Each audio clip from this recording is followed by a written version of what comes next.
Gbàtà bẹ̀rẹ̀ fújì náà lálùmọ́lẹ̀ o tàǹforí rọ̀ o táwọn ọdẹ tún bá sẹ́yìn ṣùgbọ́n sátìrà mọ́ ló sọ mí dòlógo ọmọ ló jẹ́ kí n wà lókè o ọpẹ́ yẹ mí o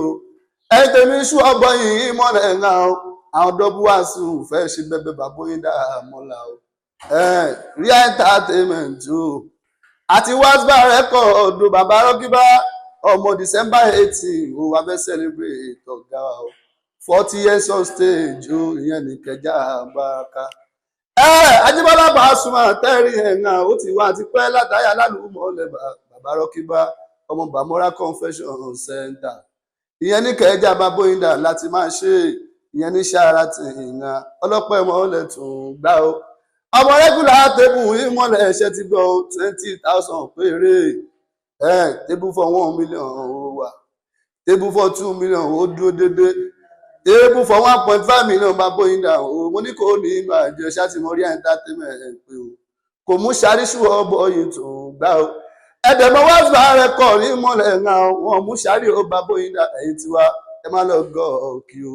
ọmọ December 18 ó máa ń la odò ṣọ́bọ̀ ètò kọ́ fújì ló ń polówó mo ní kò ní bàjẹ́ o ìbáàrọ̀ kí oyin ìdá tó ń gbá torí Ajíbọ́lá ó ti wà àti pẹ́ bèrè lọ́wọ́ bàbá yín gáúsù fújì ó ti wà àti pẹ́ bèrè lọ́wọ́ ọ̀gá yín lé àwọn tó tẹ̀jẹ̀ dé ní fújì yẹn o àwọn náà ń bẹ torí gbogbo Mushin ló kọ̀ǹfàmù o Jíbọ́lá Pasuma ló ní Mushin àjínà bá a sílẹ̀ ẹ̀gátá ló ní Mushin anandọ́rù o bọ́sọ̀rọ̀ eléré tó ń kọ fújì o wọ́n ti mọ wọ́n yàtọ̀ ọ̀pọ̀ ọmọ òṣèfọwọ́rọ́ Mushin collection golden sun ló ń kí yan area commander gbogbo ní fújì ọ̀gá ńlá fújì Paso Ajíbọ́lá Pasuma tíwáìlì èmi ṣọ́ọ̀bọ̀ nkọrin fún ọ ìbáàrọ̀ kí oyin dá èmi láláàfin tinú alágbàdo ìmọ̀lára tó kọ́ fújì tó dúró dédé